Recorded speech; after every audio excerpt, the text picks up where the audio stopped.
Everyone, and welcome to Conversations in Horror, the podcast. I am your host, Kevin L. Powers. I am also the festival director and program director of Something Wicked Film Festival and Events, and welcome to our glorious show this week.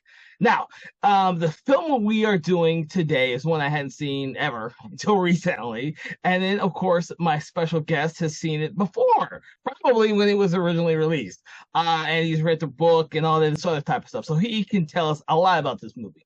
But for me, I'd never seen the film. I just barely heard of the film. And I'm hoping that tonight's conversation will enlighten you on this film because it's a very infamous film and a film that a lot of people are just not aware of. So tonight's film that we're going to discuss is The Keep from director Michael Mann. And to discuss this film is Thomas Tenorello, who is our reigning champ of information on this film right now, since no one else on our guest host for the show has ever seen the movie. Oh my word, Kevin, are you gonna make it seem like I'm your last choice, dude? Also, how old do you think I am that you think I saw this when it first came out in 1983? I was 2 years old, Pooter. Yeah, no, I was older than you, so You could have seen this back then. I could have seen this actual movie, but I had never heard of this film until probably about 5 or 6 years ago. So even though I'm a somewhat fan of director Michael Mann, this was a film that just kind of it's called The Keep. It's a movie that unfortunately is not one that sticks to the brain pan. So I've always forgotten this movie even existed. Yeah. So you're saying a somewhat you're a casual Mannite. Yeah, I've seen most of Michael Mann's films, but my problem with Michael Mann has always been that his films are actually not that good. Yeah, you know what? I'm so glad you said that because I was thinking that same thing when I was like like going over his filmography as I was looking at this, comparing this film. Because for those of you out there who don't know, Michael Mann is pretty much famous for doing the first Hannibal Lecter movie, Manhunter. He also created and directed most of the episodes for Miami Vice. That's seminal. Pretty much what he's known for in Heat, which is another movie he has I don't like. And he's getting ready, and he's doing Heat 2 right now. Well, he already did Heat 2 as a book. And it's becoming a movie now. Oh my God. Because just a brief side note, I hated Heat because you could tell when you watch it that there's like an hour missing. Because all the characters that are the secondary characters' stories have been cut. And so you're wondering this 3-hour movie already, and you're wondering what the hell happened to the rest of the characters' stories in this damn movie. And you realize, oh shit, they must have been cut and left on the cutting room floor. So I'm sure that there is a director's cut of this movie. And my problem with Michael Mann is his films tend to be longer than they should because he doesn't know how to rein in his story. Yeah, there's some auteurs out there who have that same problem. Yeah, like Daniel did like Denis Villeneuve, the guy who did the Dune movies. He just needs to learn how to cut. Depends. And this will be something different for everyone because my wife hated Blade Runner 2049, but I absolutely loved it because there are films that I think that when you are a slow burn and you're building a world, making it a slow burn is perfectly fine. Yeah. But when you have a film where it feels like stories of certain characters have been cut to save on time, that's where I feel that Michael Mann's films suffer. Now he did some great. Don't get me wrong, he's done some great films. The Insider, Last of the Mohican, Collateral are some great movies. He is not one of them. He has some good scenes, but because of the type of movie it is, it tends to get like higher ratings than some of his other movies. And his Miami Vice film was horrible. The show brilliant, movie horrible. Yeah, it's weird how like some directors just become critical darlings over time, and then they make a couple Academy Award nominations, and suddenly the Academy is like, everything you do, you can't go wrong. I think right around when The Insider came out, that's what happened to Michael Mann. And then when he did Black Hat, they decided, okay, we're not interested in you anymore. You're doing Chris Hemsworth movies now, so. Just saw that. I saw that like 2 months ago for the first time. I said, Oh, oh, this is a Michael Mann film I hadn't seen. I forgot about this movie. did you like it? It was it was okay. There was nothing special about the movie. I watched it. It's one and done. It's like you know, Yeah. it's like his new movie. What the movie that he just put out? I didn't watch that either. Ferrari. Yeah, it's like it. Yeah. Yeah. It's like, well, yeah, I think he does have this kind of battles with the editing room, and this movie is no different because apparently the first cut of this movie was 3 hours. That is why I was talking so much about his other films because I feel that that is exactly what this film is when I watched it. I'm gonna let you tell your story first, but I did want to say that when I watched the film for the first time, which was like less than a week ago, I guess, I felt like it was cut, and the editing was weird, and I'm sorry we discussed this before I saw the movie about the music by Tangerine Dream because I love Tangerine Dream, but I thought it was horrible in this movie. I felt like the music was for a different movie. And so it was so freaking weird watching this movie. Now, But Are you sure the version you saw had the Tangerine Dream soundtrack? Because yes, it definitely sounded like Tangerine Dream's music. because I made sure myself because the full soundtrack of Tangerine Dream is available for free on YouTube. That's the only way you can get it for free. And I listened to it just to make sure what I heard in the Apple version that I purchased with my own money online, which is the only digital way you can possibly get this movie with that Yeah. soundtrack in widescreen in any kind of picture quality that passes muster at all. And yeah, it sounds just like him. That is Tangerine Dream, and there's parts of it that I love. But anyway, yeah, I'll I get want to in. hear your first impressions because I want everyone else out there. The thing is, The Keep is not. It's an infamously told movie that is supposedly really bad, and most people haven't seen it because they've heard the stories about the movie, and that's the reason why I never bothered with it. I literally read stories about this movie and just I don't want to watch this. It's Michael Mann who's so hit and miss. I just and so. Yeah. I want to Well, hear your story about watching this film because I do want people to get an idea of why we are talking about this movie. well, it's become we're a cult and classic podcast, so this movie definitely is cult. Yes, Um, yes. because for better or worse, it's gained a legend around itself. And I was completely unaware of this legend when I first saw it. I'm gonna say back in it had to be like 2012 Mm. because I was newly married and my son could not have been more than a year old. And at the time, we were still living in Florida in my mother-in-law's crumbling, rat visited, not infested, but but definitely rat visited home in Clearwater, Florida. And um, my wife was still working as a teacher at the time. My mother-in-law was still working at the time. So a lot of times it was me alone with my son. And I remember it must have been late at night. I wasn't getting any sleep. And I'm looking on Netflix and I saw that poster thumbnail with the blue light coming from the block that says The Keep. And I thought, this looks interesting. Nazis and demons? 80s. And then the back of my head, I also had this faint image from childhood of a movie on my parents' TV that had this rock man walking through a bluish rocky terrain, and he had glowing eyes, and I think he had a glowing mouth. And I could swear I saw like people sneaking around, and he was walking, and there was dialogue. I'm still unsure if that's the same movie, but I thought it was then. I think it might have been. I think I might have seen a version of this movie for a brief second on HBO when I was a kid, and that's what caused me to press play on Netflix back then. The thing of it is though that the version Netflix had, because this movie has not been released in any digital format. It is only available on VHS, Laserdisc, and any other analog format you can probably think of. I'm sure maybe there's a needle vision version of it too. I will say that my version is definitely a VHS quality version. Even though it was on DVD, it is definitely a VHS quality version that was in 4:3, and I'm assuming that it originally came from a different country. And then it's a region 0, so I was able to purchase it. So you got a bootleg DVD.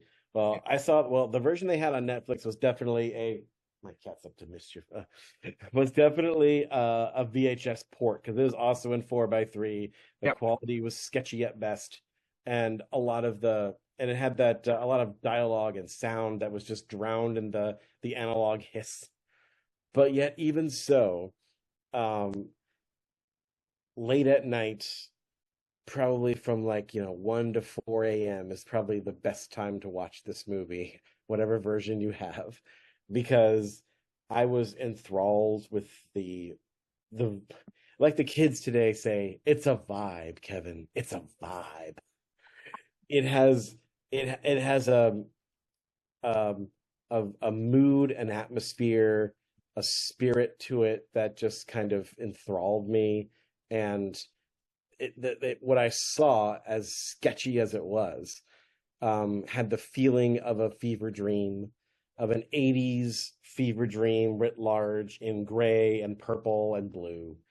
And I knew, and also even all the jittery cuts in it, even all the things that are missing, make it have a dream logic to it.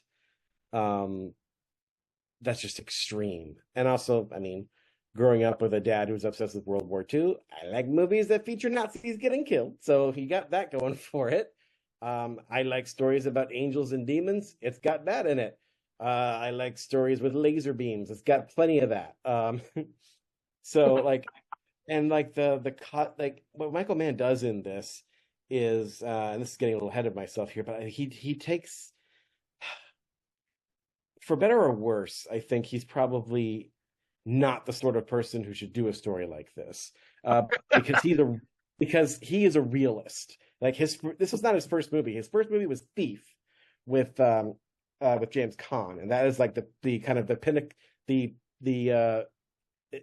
you read it, it's about as not cliche, but as tropey a heist movie, a one last job kind of heist movie you're ever going to get.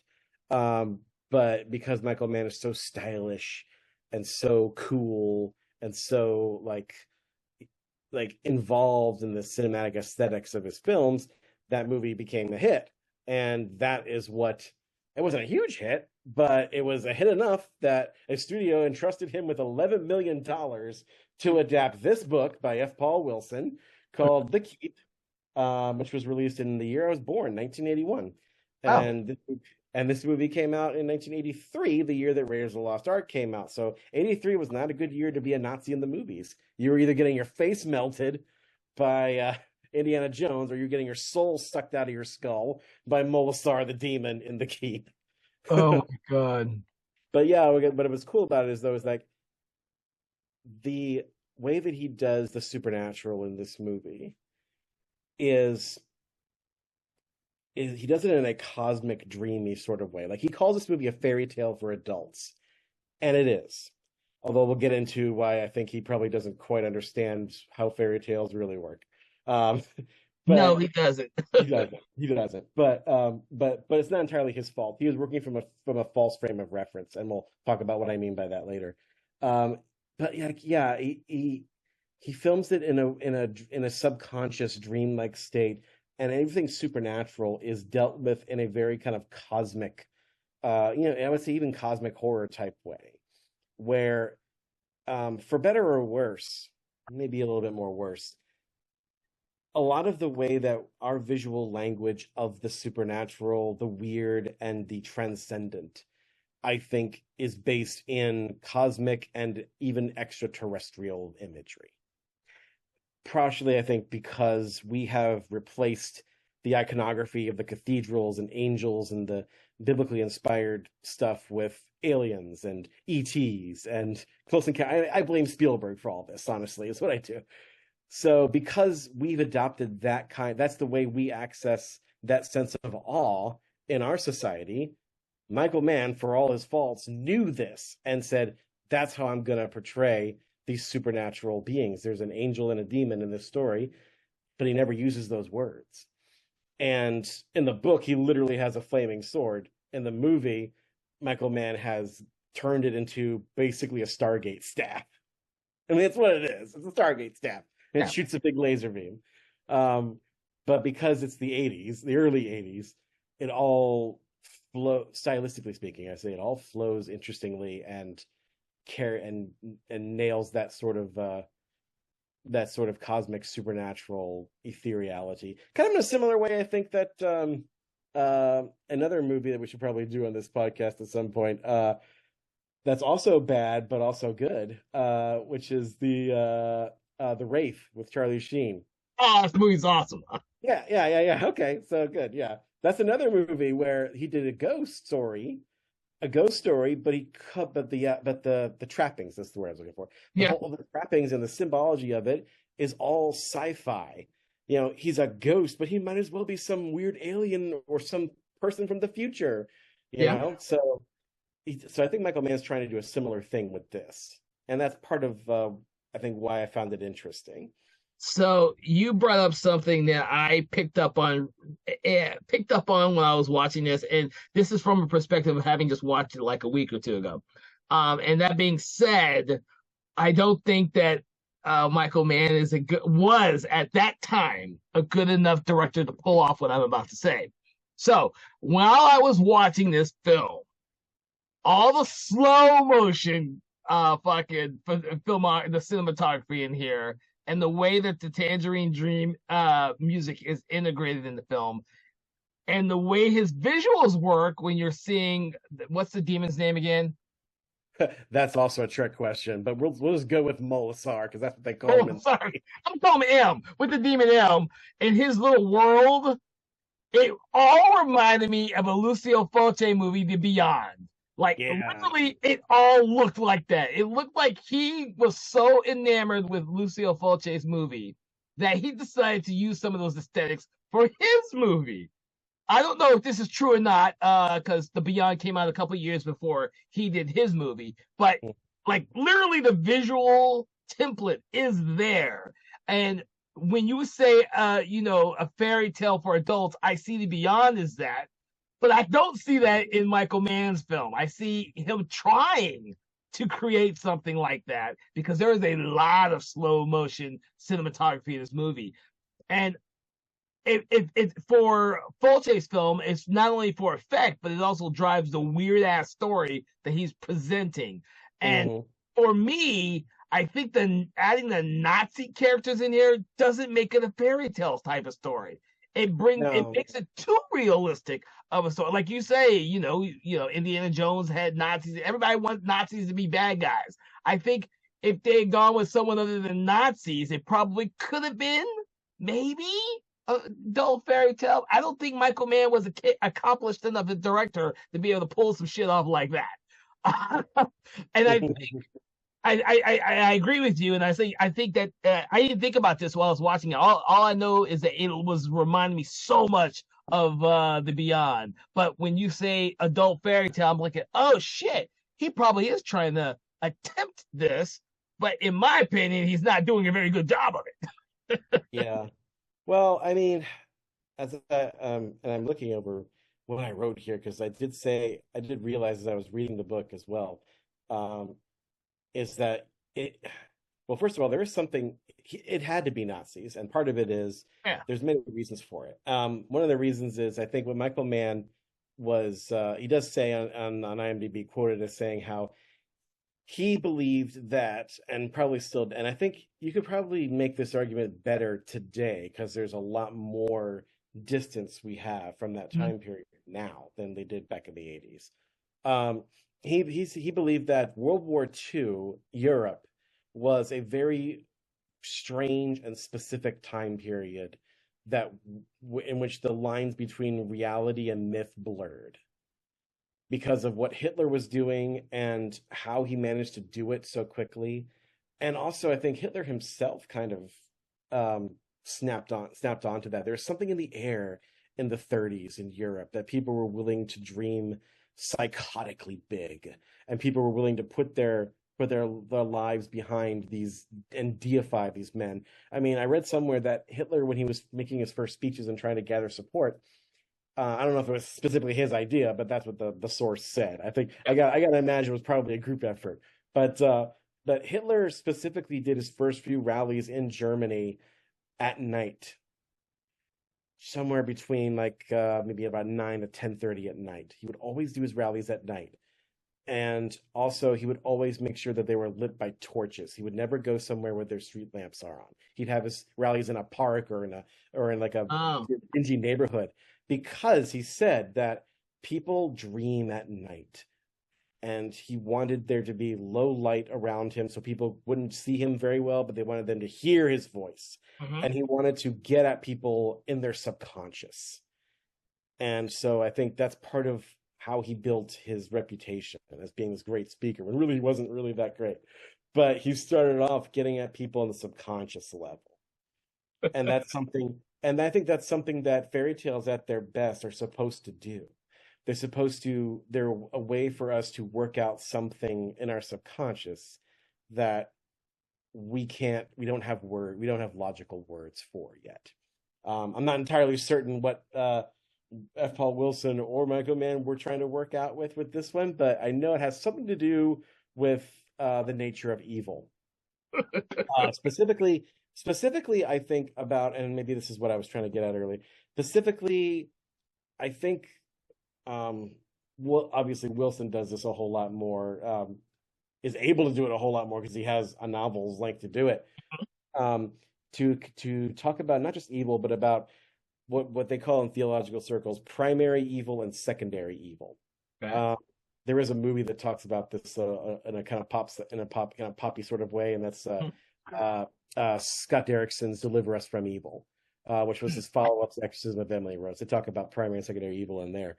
But basically, to sum that up, is the idea of you have the Nazis representing the secondary evil of this world, specifically the evil of human beings, the kind of evil that only humans can think of man's inhumanity to man, the gamification and also bureaucraticification is a word I'm inventing right now, of human slaughter on an epic scale. It's like Socrates said, like, only kings and diplomats can sin the greatest because they get other people to sin with them. Mhm. And so when the Nazis were doing the Holocaust and were taking over Europe and slaughtering these millions of people, they were turning up the dial on secondary evil bigger than it had ever been done in this century, maybe in the past 3 centuries, with their empire. And then you have, on the other hand, primary evil, which is the unknowable darkness within the keep. That's the supernatural. That's the devil or devils or whatever you consider evil. So, and in the middle of it, you have the human characters. Dr. Kuza, played by Ian McKellen in this movie, and this was his first American movie. Sad that it's a good thing that he kept coming after, kept doing them, because he didn't have fun in this movie at all. You can see in his performance too. He did not want to be there at all. Yeah, go ahead. But like, his character is caught in the middle, and his daughter is caught in the middle between these two forces. And Ian McKellen, and I do think that this is one problem the movie has that the book does not have. But the problem with the story is that the book is an ensemble, but in the end, Glenn/Glagus, played by Scott Glenn in this movie, the angelic being character, is basically the main character in the book, even though he doesn't really show himself up in earnest until about halfway through the book. But once he's there, he kind of takes over. He's the one whose decisions matter. And also Kuza's daughter, who in the book is called Magda. In the movie, she's called Ava for reasons. There's a lot of name changing in this movie for reasons that make no sense to me. We'll talk more about that. Yeah. But she has a lot more agency in this book, by the way. It's horrible what they do to her character in this movie. But they're basically trying to choose between this do we align ourselves with this monster, this demon that's been unleashed by the Nazis in this keep, because he has said, I will kill these Nazis for you? or do you try to stop this evil and then allow the Nazis to keep doing what they are doing? So it's this ultimate kind of choosing between the lesser of two evils and the question of which is worse. Does it come does Actually, there's just a trailer for a new movie that's coming out. I can't remember. Oh, it's the Nosferatu. In Nosferatu, Lily Depp asks the Willem Dafoe, where does evil come from, without or within? And I think this movie says both. So that's kind of the whole thing that I think that they're trying to get at with this movie, and the book, of course, but we're going to keep going back and forth between the movie and the book because, quite frankly, I think a big part of the cult of this movie usually reads the book at some point and then realizes there was so much that they could have done. I think there's like enough that Michael Mann gets from the book, and you can sense a lot of the stuff that was cut, that you get a feeling of what this movie could have been. And I will agree with you on that. And it could have been something amazing. And that's one of the things and one of the reasons why I want you to talk about having read the book is that I believe, it is my belief, that when people watch certain movies, they will either go back, if they've never seen in the original version of that movie, go back and watch the original version of that movie. They will go back and read the original book that the movie was based on, or if they want to know even more about the movie itself, they'll read a novelization of the movie. I have done all three in my lifetime. Sometimes I will. The best example I always tell everybody is like, M. Night Shyamalan's The Last Airbender. I'd never seen the cartoon before seeing the movie. Mm-hmm. I only heard the thing is that you can't make this fucking show, this animated show, into a one truncated movie. I never cared about the show, but I watched the movie, and there was enough of it in there for me to go back and watch the original cartoon that it was based on. Now, I love the cartoon now, but I would have never saw the cartoon had I not seen the bad movie. I think that happens a lot to a lot of people. And I think this is a perfect example of that. I think you're right, there is a cult that has built around this movie that made no money when it came out and is infamous for being a clusterfuck of a movie. But people still gravitate towards it, and there has to be a reason why. Maybe they've read the original book or the original series, because now I know that there was a whole series, and there's so much in the series that you couldn't possibly do in a movie, a single movie, by the way. Oh yeah, there's 6 books in this series that span like, like expands from like prehistory until like the 90s, basically. It's part of the Adversary Cycle, otherwise known as the Secret History of the World. And I've been trying to find all of the books in that, but also like F. Paul Wilson does this kind of Lovecraft thing where almost all of his books are set in the same reality.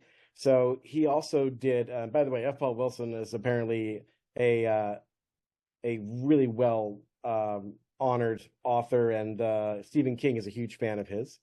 And he did a whole like series of like vigilante action novels called the Repairman Jack novels. And apparently the second book in the Adversary Cycle is the first Repairman Jack book. And so all those Repairman Jack books are set in the same reality. So like it's not like, I mean, you can start with the first book, The Keep. You can probably start from any part of it and just like dive into this weird world that he's made. And it is pretty epic. The thing I was trying to get to earlier about the cult of this movie, and you were right to bring up that example you did, but the example I was thinking of a cult movie that's similar to this in the sense that people who are fans of it are really kind of glomming on to the movie that what's there paints in their head, or like they can see what it could have been, and that thing that it could have been is amazing. And I'm thinking specifically of Event Horizon. Yeah, that is a movie that was cut to pieces by the studio, and people have over the years seen bits and pieces of what was cut by the studio and said, "Oh, that was it. That's what I wanted." And when they watch it again, they put that in their head. It's in their head already. So then they put it in. They somehow like do mental editing and cut and paste that stuff in their head and create the movie they wanted in their heads. And when they say, I like Event Horizon, what they're really saying is, I like the Event Horizon that I made in my head after mixing it all together. So I guess I'm kind of the same way in a weird way with this movie. I'm mixing it all together with visual images of what I think, what are in the book, stuff that I am sure that F. Paul Wilson cut. I'm sorry, that Michael Mann cut. Matter of fact, watch the trailer to this movie. You can see some stuff that he cut. There's like several shots of scenes that were longer, lines that are not in the movie, special effects that are not in the movie, which, by the way, the special effects in this movie are amazing. When they work, sometimes they don't, but there's a good reason for that, because the special effects supervisor in this movie died during post-production. Oh, shit. Yeah, they dedicate the movie to him. I can't remember his name, but he was like a really big special effects guy, and because he's dead, we don't know exactly how he did some of these amazing smoke effects in this movie, because there are several. So we probably back up a little bit and say that, like, the basic plot of this movie has to do with a castle keep in the Dinu Pass in the very misty mountains of Romania, 1945-ish. Or 41. I'm not sure. Hitler was still alive. I think he shot himself in 40. I'm not sure. But anyway, the Fuhrer is still alive, I'm pretty sure. But the war is not going quite that way. Well, actually, no. Jürgen Prochnow is the first character we see. He's playing the Nazi commander, Vorman.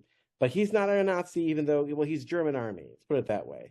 He's not a Nazi. He's a German army officer. The real Nazis show up later. But he has this, by the way, so when he comes in, the German army is rolling into this very small, extremely small, it's like only like 4 or 5 houses in this village apparently, and a church, that's it. And they're rolling in while it's raining, and he has this line with his commandant saying something like, we're masters of the world now, don't you feel it? Doesn't it feel good? He's like, yeah. He's like, good. That's all that matters, the feeling. But you get the sense from his line delivery that he doesn't really believe that. He's kind of made cynical by the war. I will say in the book, he's a lot more cynical. I think in the movie, he has a little bit more of an arc, because the idea of we are masters of the world. I think that part of his arc in this is him very quickly realizing that the Germans, in spite of their leaps and bounds of conquest across the nation and their military might, that they are not masters of the world, that there are unexplainable, unknowable, supernatural powers that are truly the masters of this world. And that's what the demon Molasar and Glenn represent. And but for Michael Mann, these things really only exist in the subconscious, in the world of dreams. So I when I rewatched it this time, I picked out all the moments where they mention dreams or talk about things coming from dreams, and there's quite a few. There's more than 5, and there's also a lot of shots of people falling asleep or waking up from sleep. Even this very beginning when they're rolling into town, it's this long moment of the Jeep, and you see this extreme close up of Jürgen Prochnow's eyes. He lights a cigarette and he nods off. You can almost imagine that maybe this whole movie from then on is just his dream as he's riding to this village. It never really happened. Or maybe the middle of the movie is just Magda's or Ava's nightmare as she woke up in the hotel, or while she was in the concentration camp. So, by the way, I forgot to mention Ian McKellen's character, Dr. Theodore Guza, is a Jew. And so these Nazis are forced to hire him to translate these what they think are Romanian, but they are not, these ancient writing scrawls on the walls of this keep, because during the night, some of the Nazi officers opened a passageway and unleashed a demon that's killing his men, and they have to find out why. So yeah, that's what's going on here. And I think when we get into the nitty-gritty of this, I think a part of what makes the cult, and what makes people like me keep coming back to this movie, is aside from all the stuff I just mentioned, is the visuals. When the visuals work, they are stellar. And I think that's part of the cult of Michael Mann in general, is that he is a visual filmmaker.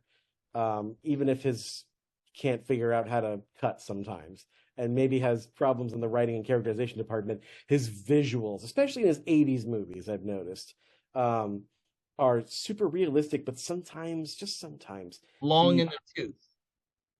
yeah, but sometimes he will add like surrealistic, almost kind of music video surrealism to things. He did it in Manhunter, because a lot of the dream sequences in Manhunter are the same kind of thing, especially the sequence in Manhunter where William Peterson is like he's trying to he's trying to get inside the mind of the serial killer, and he's like seeing the victim's eyes, seeing the victim through the killer's eyes. And the way the killer sees the victim is she's this beautiful woman in a white outfit with white glowing eyes and a white glowing mouth. Kind of like the monster in this movie, actually, except he has a red glowing eyes and a red glowing mouth. So, which is an amazing effect, by the way, in both movies, because, well, especially in Manhunter, because, like, I'm like, how did you do that? You didn't have green screen back then. Why did you do that? It's amazing. But yeah, I love. There's like points to it. Well, as we talk about it, I will like point out signposts for this movie of visuals that just stand out as amazing, even if you watch, although they're not quite as amazing unless you watch it in widescreen. I'm going to have to defer to that. If I ever watch this movie again, I will have to watch it as it was originally intended, because watching it as the 4:3 VHS quality version, visuals didn't do much for me, dude. Yeah, you gotta see it big. M looks really weird when he's talking. He looks like a puppet. What I did like is some of the cinematography, especially when they were showing his world, like inside his to keep his world. Now, that's some really striking cinematography. Some of the visuals there. This is what got me thinking about the very end of The Beyond. I was like, dude, this actually looks really fucking cool. But I think the aesthetic he used with the slow motion was like wasted, because he just seemed to use it all the time. Like there are certain spots where it was brilliantly used, and other spots where I'm like, well, this is just fucking weird.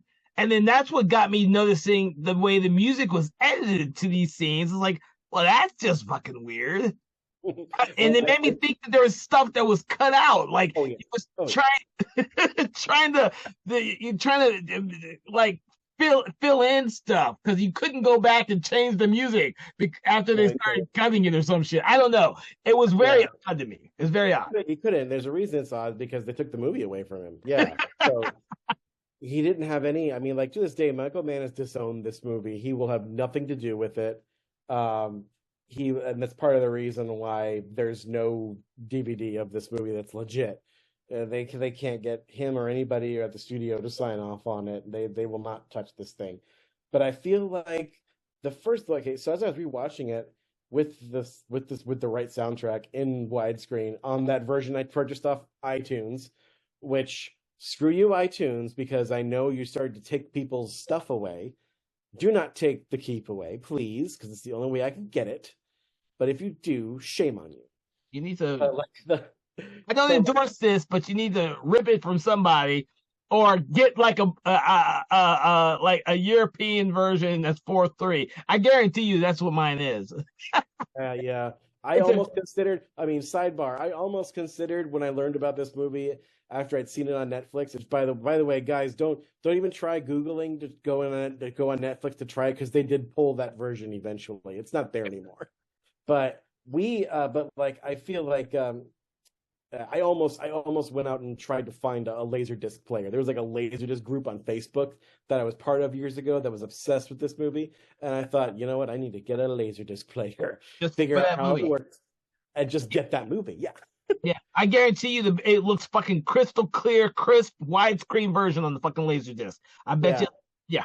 I'm almost certain that is what they ported onto iTunes. But because like what's amazing is like I think the first 20 minutes of this movie are amazing. The first 20 minutes are brilliant. I think you're right. I think up to the part where the Nazi soldiers first get killed and they release the M. I think you're right. I think it Well, does. yeah. As soon as Scott freaking Glenn shows up, this movie takes a swan dive, is what it is. Okay, Scott, so you mentioned one of the worst things I think about this film. Okay, everyone out there listening, you just take this with a grain of salt. You have to watch the movie yourself. I think the only actor who could act in this entire fucking movie was Jurgen Prochnow. I think he did a fucking brilliant job in what he was given, and he just pulled it out of his ass. I think everyone else in this movie is horrible. Scott Glenn, and don't get me wrong, I like Scott Glenn in certain movies. He is so wooden in this film, in yeah, this he series. walks all through it. Yeah. I'm like, wow, Scott, what is wrong with you? Ian McKellen, like, he's like high, low, high, low, low. I'm like, dude, Ian, what's the? I know you're a brilliant actor. What the hell happened to you in this movie, dude? Oh, I can tell you some of the things that happened to him, and we'll get to that because that's not entirely his fault. And the last person I'm going to mention is Gabriel Byrne, who just seemed he was on the high the whole time. Oh yeah, Gabriel Byrne is just like the Wicked Witch of the West for this. Just like, dude. These are all actors I really do like in other movies, but when I saw this one only a week or two ago, part of the reason why I disliked the movie is because I didn't watch it when it came out. I'm watching it now, and I know what these actors can do and what they did not do in this movie. Oh yeah, but I feel like the first 20 minutes are what works because they have this. It has this beautiful and kind of hypnotic dread to it. I mean, and I was listening to the music again, that drumming techno sound that Tangerine Dream does, and also the thunderstorm. Golly, I'm a sucker for a thunderstorm in a horror movie. That's just me. Although as I was listening to it, I was like, wow, there's a lot of thunder in this movie, and then I realized, oh, it's thunder that's musical. There's a musicality to it. No real thunderstorm would have this many thunders, one right after the other. This is sound effect as music. Yeah. And I'm here for it. Okay. Once I figured out what he was doing, I was like, all right. And now imagine like watching this stuff and watching the mountains come in and the reflection of the mountains on the water and the Nazi tanks coming across like on the edge of a knife. And that, so like I said, those close-ups of Jurgen Prochnow's eyes and his cigarette and him slowly like drifting off to dreamland. There is this like, and the looming clouds. There's a lot of cloud work in this movie that I think kind of foreshadows the element that is Molasar, the demon, which is like he's like an air elemental in a way. He's almost from the beginning he's almost entirely made out of smoke, and then later on it's all fog. There's a rack ton of fog machine stuff in this movie. So I think the dreams. I think the clouds represent that, and also like the subconscious.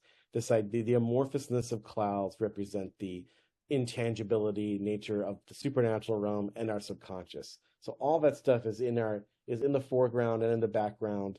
And I feel like if you were to see that on a big screen, you'd just be sucked into it.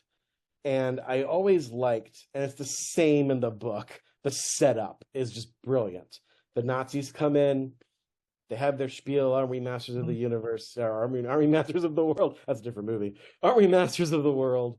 And these all these villagers kind of looking at them like a savage animal has just come into their village, like a bear just came in. What is that? And then they come out and they decide, basically the reason why they're even there, which the book says, is that basically they think that this little village with this keep is going to be a strategic point in the war. Yeah. It's like a minor strategic point, but they've assigned it to Vorman and his men, and he thinks this is going to be a cakewalk. I just have to babysit this castle for a few weeks. But he gets in there, and he meets the caretaker of this place and his sons. And he's asking him the basic questions, like, who built this? He's like, we don't know. It's always been here. He's like, oh, well, then how do you know what to do? We do what needs to be done. Who gives you your orders? No one. My father was the caretaker, and his father before him, and we've all Exactly. My son will be caretaker after I'm gone. After me. Yeah, exactly. I really liked it. See, I liked all that. I love that. I love the opening and how it started. I really did. Yeah, and then he asks him, like, he's like, all right, turn up these lights and we'll camp here for night. He's like, you can't sleep in here. Like, why? Why not? Does somebody die in here? All these old castles have some ghosts. It's like, no ghosts here. I know. Nobody ever died in here. It's like, what do you mean? Just like, you can't sleep here. Why not? Everybody who does runs out. Like, why? Terrible nightmares? No. Dreams.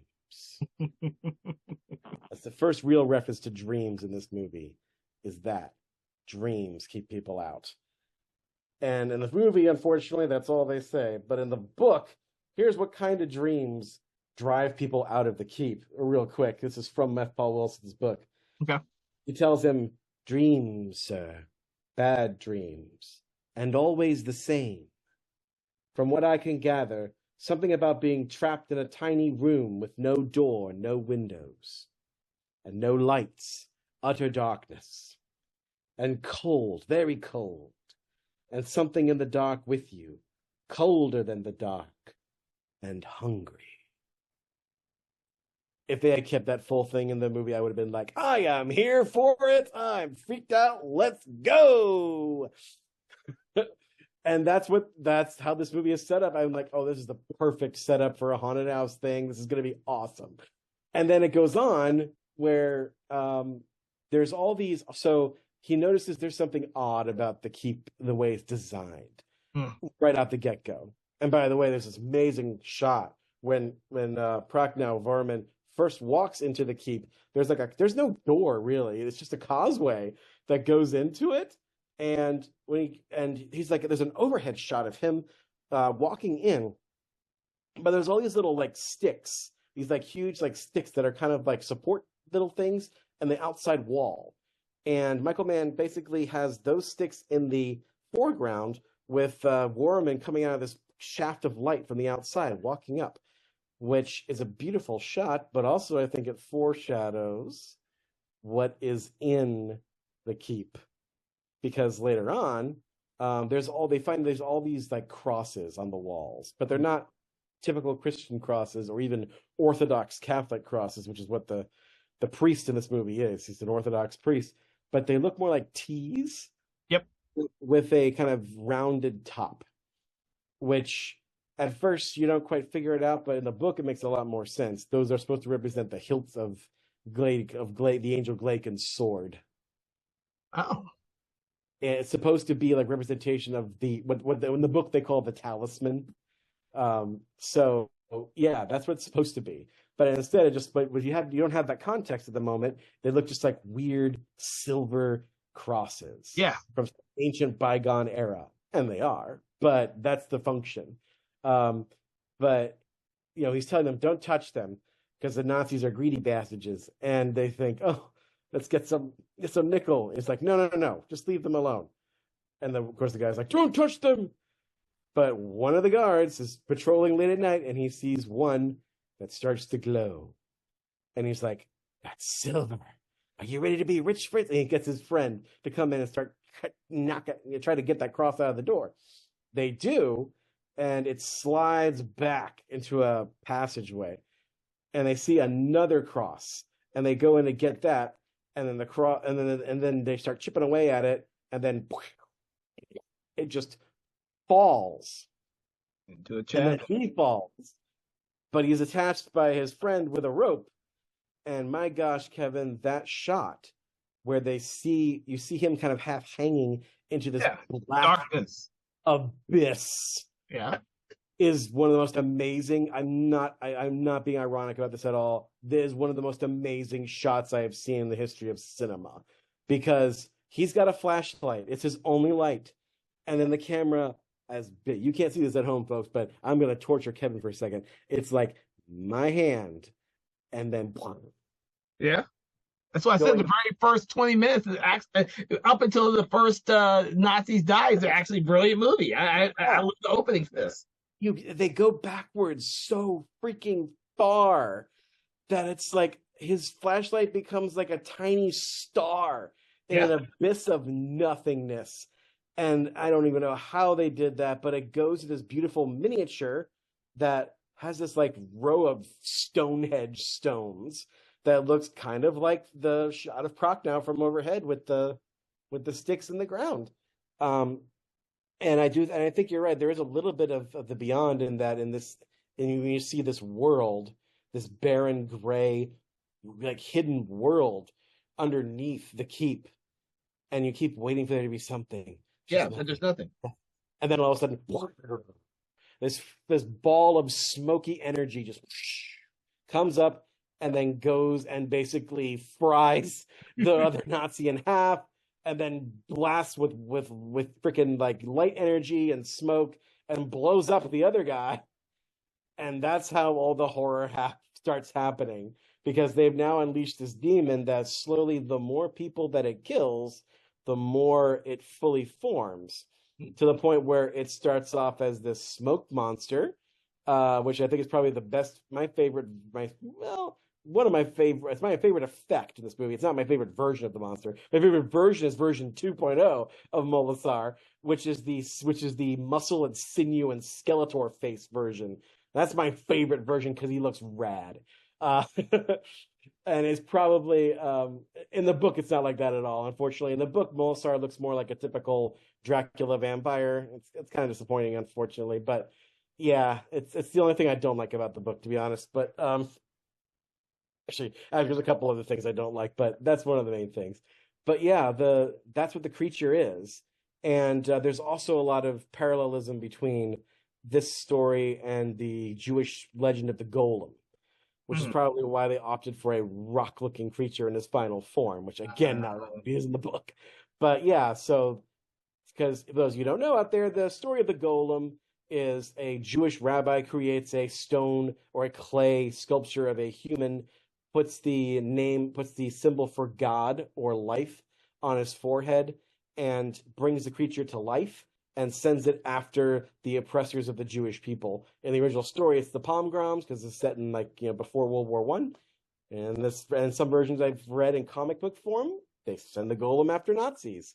So yeah, so it's the same. There's a lot of parallelism to a lot of Jewish myths, but also some parallelism to some Old Testament stories, which is kind of interesting. So yeah, like I said, and I think we agree on this, it's the first 20 minutes of this movie rocked. Yeah, I'll agree with you. It had me interested. And somewhere when they start introducing the other characters who can't act is when I start falling out of favor with the movie. I don't know why Scott Glenn was cast in this. I mean, he gets top billing, but he's barely in the movie. Barely in the movie at all. Now, I can, as I was thinking about it, I can almost see why. Because there is a read of Glacus or Glenn. I'm going to call him Glenn from now on, because I cannot for life of me pronounce his true angelic name in the book. So I'm just going to call him Glenn, which is coincidence that his human name is Glenn and just happens to be played by an actor whose name is Scott Glenn. But it's pure coincidence. So I think maybe there's a reading of that character that he is a soldier, an angelic soldier, who is basically derelict of his duties and is trying to right that wrong, that he was supposed to guard the keep. And for whatever reason, they say in the book why, but for whatever reason, but Michael Mann leaves it mysterious. He's in Greece for some freaking reason. He's halfway across the world when this happens. But, in the book, they say it. I'm not sure if they say it out loud in the movie. They probably did in the 3-hour cut, but he built the keep. He built it 500 years ago to keep Molosar inside there. Because in the book, they explained that Molosar and Glenn, because I can't freaking figure it out, his name, but they are basically like two halves of a yin and yang, of a light and dark. They're the last remnants of these semi-divine beings that are basically like cosmic entities. They're not really gods, but they're kind of like it. It's weird. But yeah, but like basically if he's supposed to destroy Molosar and keep him from destroying humanity, or in the very least plunging humanity into a second darkness the world never recovered from. But if he does that, he'll die too. And he knows this. his responsibility is to eliminate him from this world and finally end this eons long conflict that started in the first age of man and destroyed the first civilization, the one that has like the basis for the legends of Atlantis and, Muir and Lemuria and all that stuff. That was all destroyed because the powers of chaos and light were dueling it out. And the only ones who survived was Molasar and Glenn. But he knows that if he kills him, he'll die too. So he built the keep to keep him inside there for all eternity, hopefully, while he can still live and live as a human being.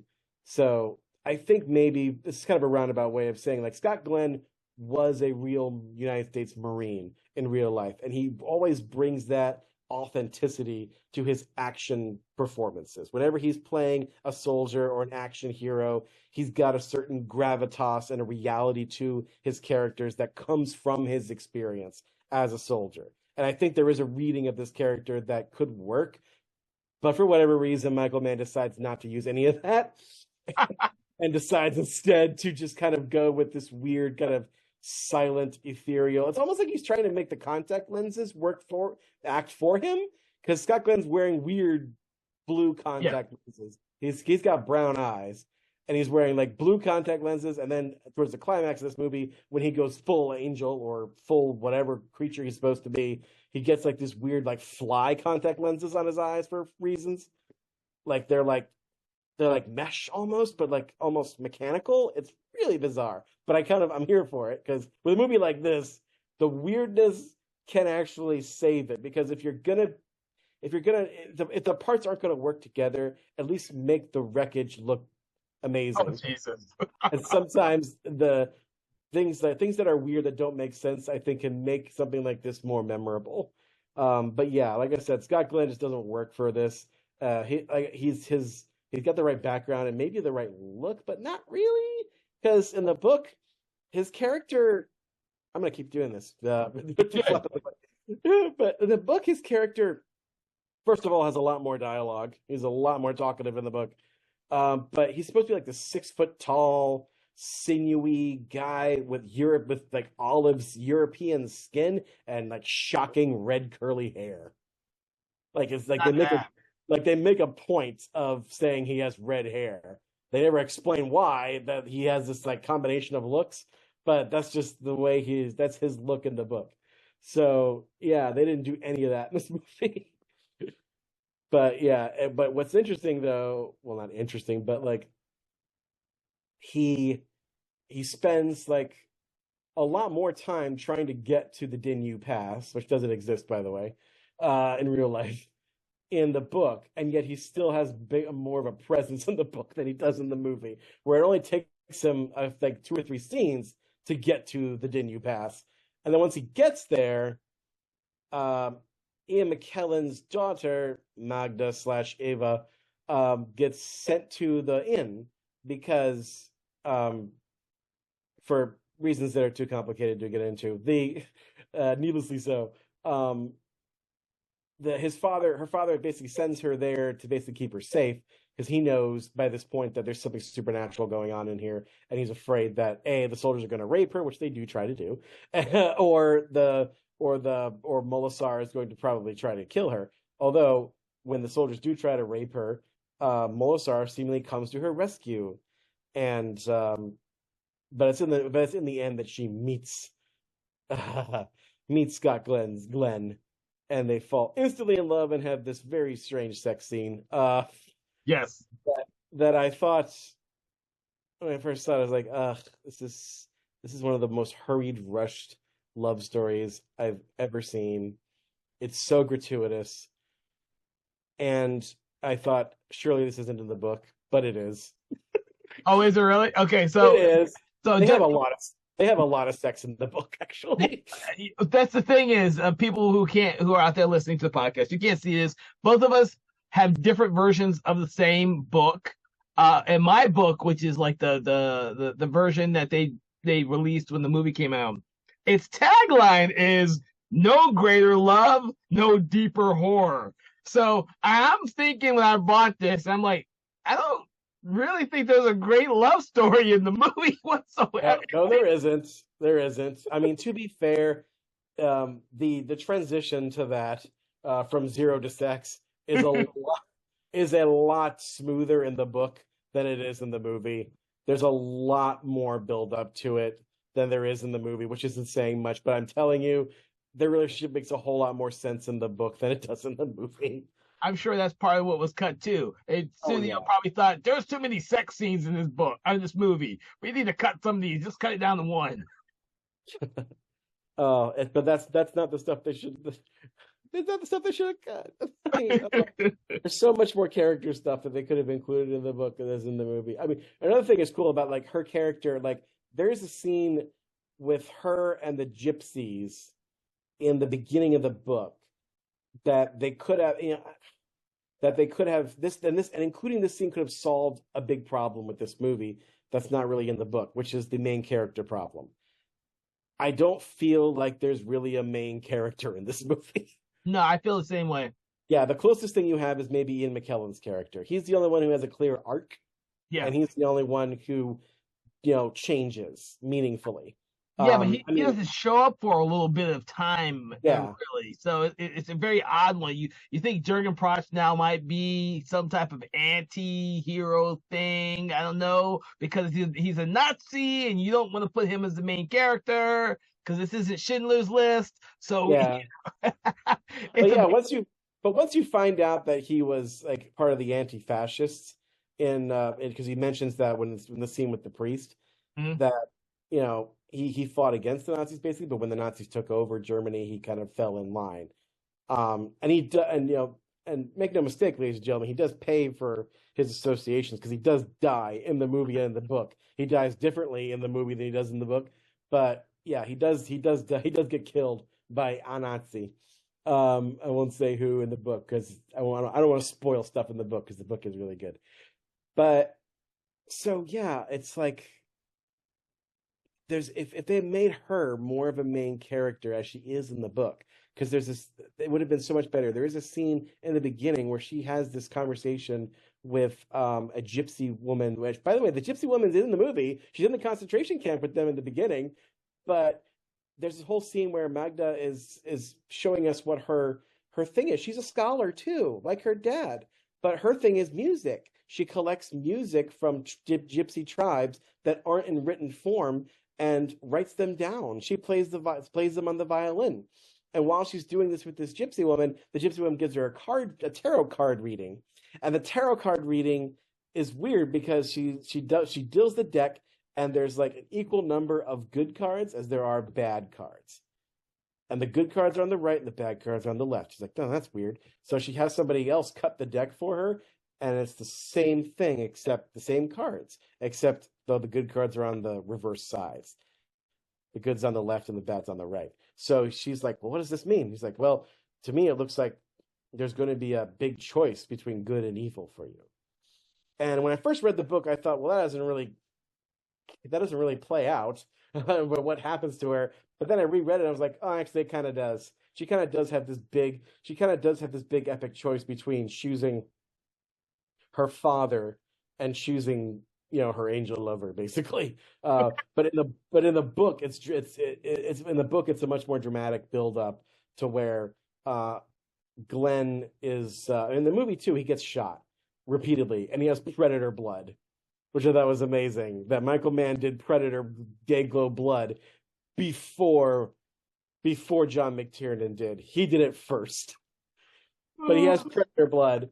And he falls down into the passage when the Nazis catch him. He falls down to the moat of the keep, basically, and you think he's dead. He is not, obviously, because he's an immortal angel. But in the book, he's kind of semi-mortal, and he uses his flaming sword blade to heal himself, because that's what it does. It heals humans and destroys demons, basically.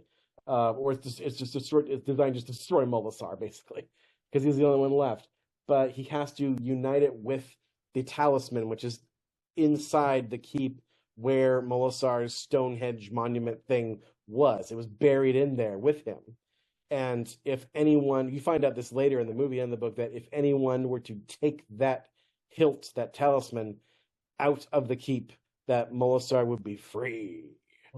which is what which McKellen's character tells us what those scrawled, those Romanian words are on the wall. It says, "I will be free," which is not at all what they say, and it's not what they say in the book either. But it does sound creepy. But yeah, so he has to get that, and like I said, at the end, she has to make a choice between, letting Molastar basically heal her father, who is ill at the beginning of this movie. He's aging super rapidly. He's supposed to be 49. He looks like 60, which doesn't really match up with how old she looks, but okay. If yeah, but anyway, so because I think she's supposed to be younger in the book, but anyway, but yeah, they have this like Dark Night of the Soul where it looks like Glenn's not gonna. He's all bloodied and mangled, and then also like there's zombies in the book too. Like Molasar raises all the Nazis that he killed and turns them into zombies at the end, and it's amazing. But yeah, like I like to believe that maybe Michael Mann wanted to do that because according to IMDb, the ending to this movie was supposed to be much bigger and have a lot more special effects instead of just, Stargate staff blast, he's dead. Pretty much. But the studio said, no, we were not going to give you that much more money. You can't have this. But yeah, it was going to be a lot more.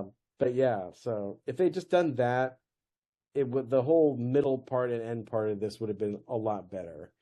I don't think you need to necessarily have made it 3 hours, but the story is kind of sprawling. It does have a lot of characters and moving parts. I think if you were to do it today, it would probably make a really good like limited series from Netflix. I agree with you on that. I think that the film that we ended up with watching is something that is heavily compromised. Unfortunately, this happens a lot when studio interference and directors who make movies that are really long. And of course, most studios think this is mostly a commerce of the film industry and not so much art. And, this being what Michael Mann's second film, he's still thinking like an arts filmmaker. I see Manhunter. I do not particularly like his Manhunter. I have seen it 4 or 5 times, and I still think it's a dull fucking movie. It is a dull movie because I don't think he's learned at that time how to do editing and pacing correctly. I think his later films, like The Insider, he does it much better. I think even with Heat, I think he does it much better, despite the fact I don't always like Heat because I think that one should be another hour. I just think this one to keep, and I think Manhunter is a young filmmaker who has a lot of great ideas, and you have a studio who aren't ready to actually develop those ideas. Yeah, I don't think he was given carte blanche to do what he was able to do later on until after Miami Vice was a fucking successful television show, and Miami Vice defined a whole generation for people. Like Miami Vice was the shit. I remember growing up on Miami Vice, and everybody wanted to be like the characters in Miami Vice. It's what made Don Johnson fucking famous, Yeah, for sure. And I think his films after Miami Vice are much better. I think he has his style from The Insider, Last of the Mohicans, Collateral. You see his style there, and it is fully developed, and he has created some great films in that, even in Black Hat. But I think, and I haven't seen Thief yet, so I don't know about Thief. I keep forgetting I haven't seen that movie. You mentioned it, and I've said, shit, I still haven't seen that movie yet. So I need to still watch that one. But I hear James Caan is great in it. It's like his favorite of all of his movies that he ever made. There you go. But this one, and especially Manhunter, are a lot of style. Yeah. And for me, they're dull. I keep rewatching Manhunter because I love Brian Cox and I like William Peterson. And Noonan. I think the last name is Noonan. Tom Noonan. He was Frankenstein in Monster Squad. Yeah. I like those actors. I just think the movie is dull. I think it's slow. I think the editing is slow. I think the pacing is slow. It has some great ideas, but it's dull. Yeah, I think it's the thing with, and I hear this a lot with horror, and this kind of I like that we're getting into this because this also kind of brings up an issue that I see again and again amongst horror fans today, is this idea of, oh, the slow burn movies suck. Every time you get like a Skinamarink, it's a bad example, maybe, but a Skinamarink That's a or bad example because that's a horrible movie. I don't care I what know, anyone but says. I watched it twice. It's a horrible movie. or Miles. anytime you have like an artsy horror that comes out, like say In a Violent Nature or even Hereditary kind of had this complaint at first, where you have a slow burn to the horror and they make you wait for it. I feel like there's two kinds of horror fans, the one who want their jolts now and the ones who like being made to wait for stuff when it's done, when there's something good to be had at the end. Yeah. And like, Ari Aster, I think, made a career out of that. And Ty West. Ty West is one of my favorites. Ty West is always a slow burn. Slow burn, but his movies, with the exception of his first couple movies, which I thought were dull too, his movies now are fucking brilliant. I think he is like the king of a slow burn movie. Yeah. And also like, that's what Kubrick was known for too. The Shining is slow burn. I mean, The Shining is almost 3 hours long, and yet it works. Like horror, we're told that horror should be short, and when we're writing it, and I agree for the most part, but every now and then you will get a nightmare scenario that demands you be absorbed into it. Exactly. And I feel like that's a dragon that I think a lot of filmmakers, maybe mostly early in their careers, try to chase, which is, if they're a filmmaker, say, who doesn't want to be sensationalist and doesn't want to overload the audience with gore and perversion and all that stuff, they think, oh, I can at least make a really artful slow burn. And not everybody can do that.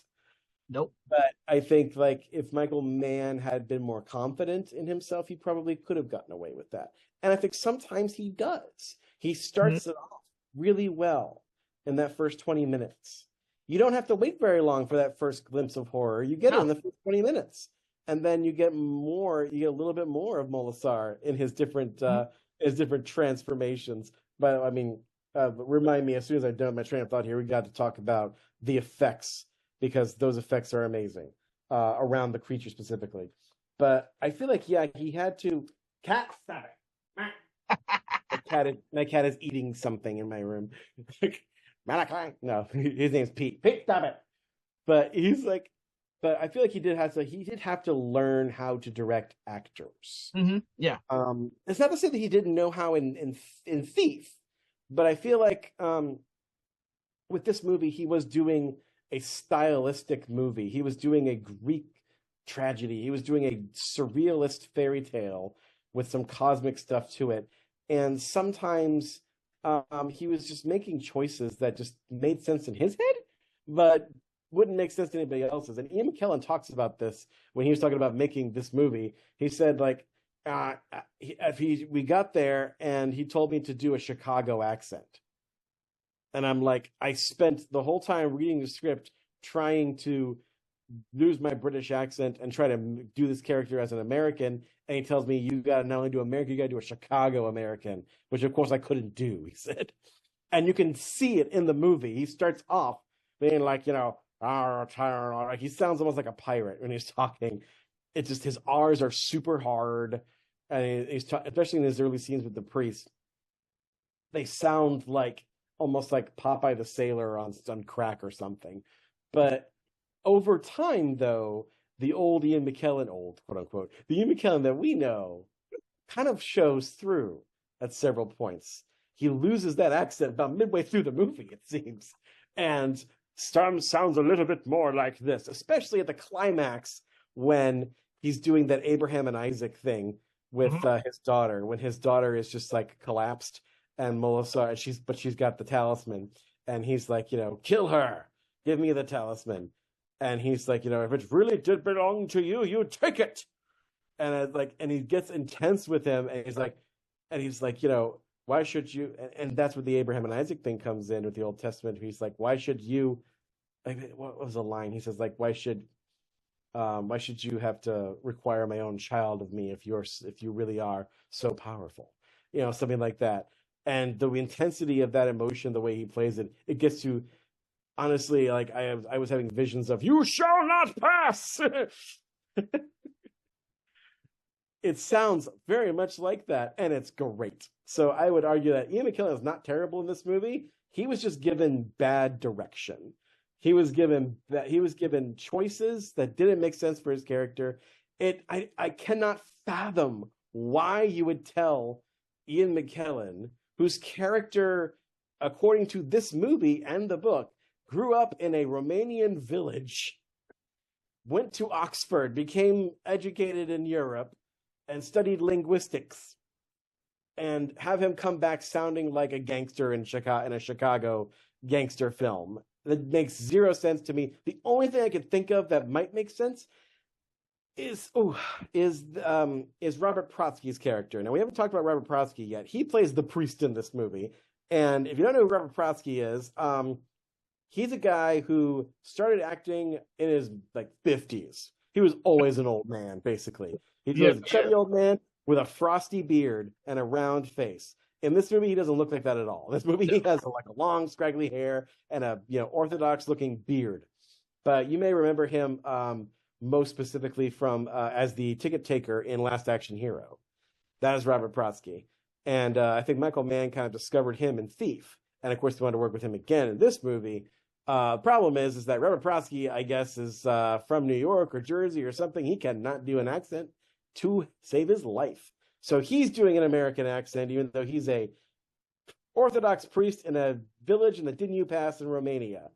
So pretty much all the Romanians, quote unquote, have American-ish accents, except for McKellen's daughter, who is, for all her faults, she at least has the right accent. But I think what he was trying to do is, I think he was trying to match Protsky's energy somehow. I think that was the original idea, but yeah, it just was a bad thing. We won't know until Michael Mann does a commentary on exactly what the hell was going through his brain when he made the movie. I don't think he even remembers at this point. I think he's trying to delete this movie from his memory. I'm sure there are plenty of director's notes on his script if he hasn't burned his script yet. He might have. But the cool thing about Ian McKellen in this movie was that when I first watched it, I recognized him instantly. Yeah. Because they put him in old man makeup. So when you see this movie of Ian McKellen in 1983, ladies and gentlemen, you will know exactly who Ian McKellen is, even though he is way younger. Yeah, he looks weird when he's young. When they make him younger later on, he looks so weird young. Yes, because he makes this Faustian pact with Molasar the demon when he shows up in Mist, which we'll talk about in a second.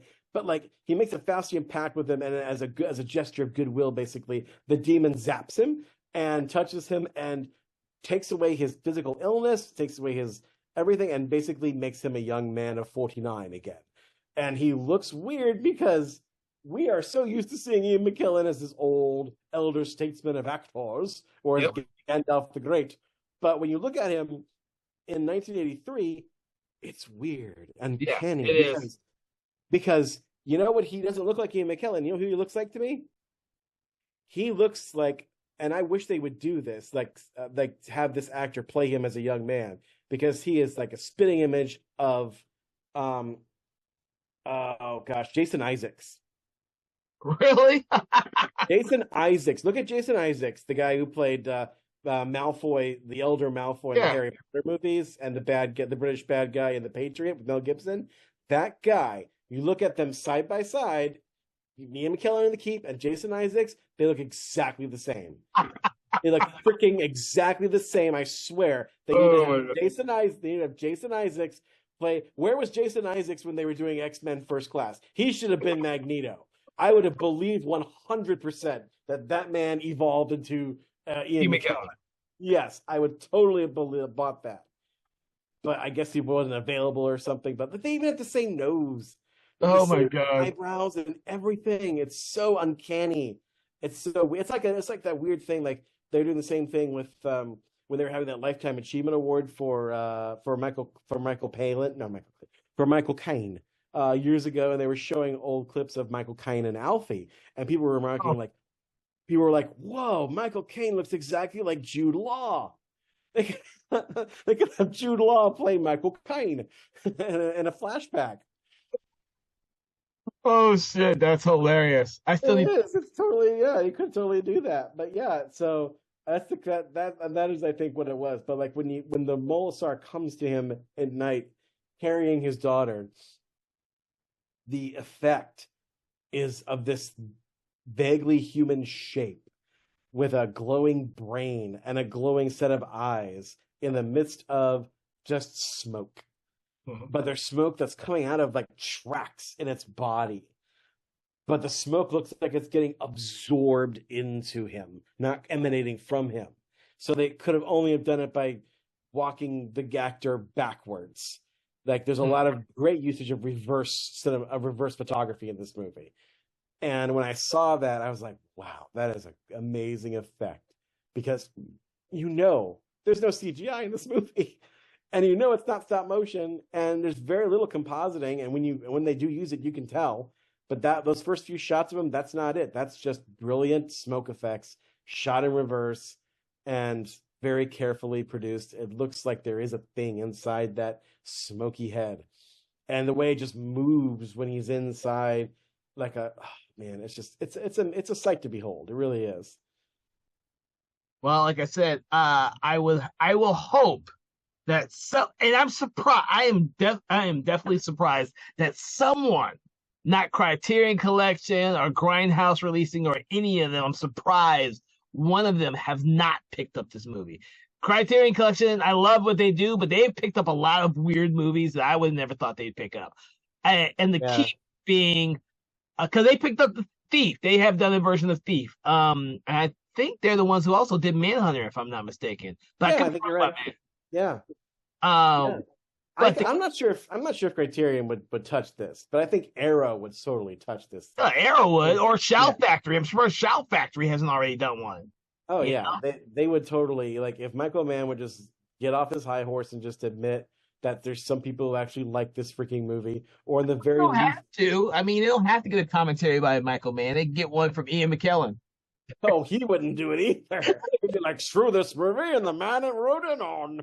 They get one with Jurgen Prochnow and Gabriel Burns. It'll be or F Wilson. Scott Glenn comes back. He's like, I don't know what I was doing. I woke up out of bed and they put the context in me. I couldn't see a damn thing, and sometimes commentary just of mumbling. Well, yeah, or even the visual effects that you get them to do a special commentary on it. I mean, there's tons of Shout Factory Blu-rays out there that simply they just were able to do great transfers of the movie, but they can't get any real commentaries from some of the people involved in it.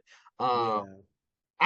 I'm still shocked but there are still tons of movies out there that have not been released because of either rights issues. The studios can't find the materials to upgrade the film. It could be a multitude of anything out there at this point, because The Keep is a movie. It's an early Michael Mann film. You were all shocked that it still hasn't been picked up. We can understand some of the other crap out there because they're. Yeah. I mean, it falls into this wonderful subcategory of horror movies called when great directors, quote unquote, do horror. Every great director at some point dips into genre, no matter who they are. Kubrick did The Shining. Ingmar Bergman did Hour of the Wolf, which I still want to see because I love Bergman and I love horror. Bergman doing a horror movie, I need to see that. Spielberg started off doing horror. He did like one or two or three of them. Yeah, Duel, and he did tons of them. Something Evil, which is a haunted house movie he did before that. Yeah, which wouldn't it be lovely if that's like the last Spielberg movie he does? He does another haunted house movie, and it brings it like full circle. That'd be. He produced a ton of them. I know, right? Between Gremlins and Poltergeist, he loves horror. Yeah, he should do one more. Yeah, exactly. But like and this is Michael Mann's only horror movie. This is Michael Mann's only non-realistic crime drama movie. And for all his faults, man, if you're gonna fail spectacularly. And he did. He failed spectacularly. And he made big swings. Yeah, this is most of the time, but it's still great that he made that swing. that somebody gave him $11 million on his second movie to do this book. That is not an easy. It's not an easy book to adapt, but he tried, and it's there. And I think people should have it. It should exist in a format that has shelf life. Well, yeah, I mean, I like I said, I'll agree with you. Even if we don't ever get like a director's cut of the movie, I would still love to see a really good version of the theatrical cut. I think it's definitely worth having a remastered theatrical cut so people can finally watch it the way it was originally intended with the visual effects. Like I told you, my version is not the same as your version, and I guarantee, like you said, I guarantee you the Laserdisc is like a crisp and clear version of the theatrical version. And that's the thing, is there's a lot of movies out there that people say, if you can get a Laserdisc, get the Laserdisc and get a Laserdisc player and get a Laserdisc version of a lot of these movies, because there's films out there that there's no reason why anyone's going to put them back out on Blu-ray, especially in this time when physical media is making a slow death. People thought it'd be faster, but because of collectors like us, it's making a slow death. And the fact that no one can agree on what's a good streaming service. Yeah. I mean, it's also like the whole issue of, whether or not streaming services have a what do you call it? Have a viable, sustainable business model. And the biggest one out there, Netflix, does not. So honestly, I could foresee a time where a huge chunk of the streaming services that we know of are just going to fall flat or get folded into bigger corporations like Disney and things like that, Well, so you bring up an interesting thing, and this is a little side note, because of the fact that this movie is not readily available, and it was at one point on a streaming service when streaming services were early and Netflix was really relying on DVD and the streaming services were free. Back then, when the streaming services were free, you could find a lot of shitty movies on there because Netflix just put the rights to a lot of these movies were almost zero, because no one could see a model of streaming that made money. That being said, I'm going to agree with you just a little bit in regards to Netflix's model for being profitable. I think they're highly profitable, but I think the types of movies that they make will change. And the reason why is, like, I guarantee you, this week when Beverly Hills Cop 4 is released on Netflix and not at a theater, I guarantee you that Netflix is going to start looking at giving bigger releases to some of their movies that they do give a theatrical release to. I mean, they've given theatrical releases to some movies. Yeah.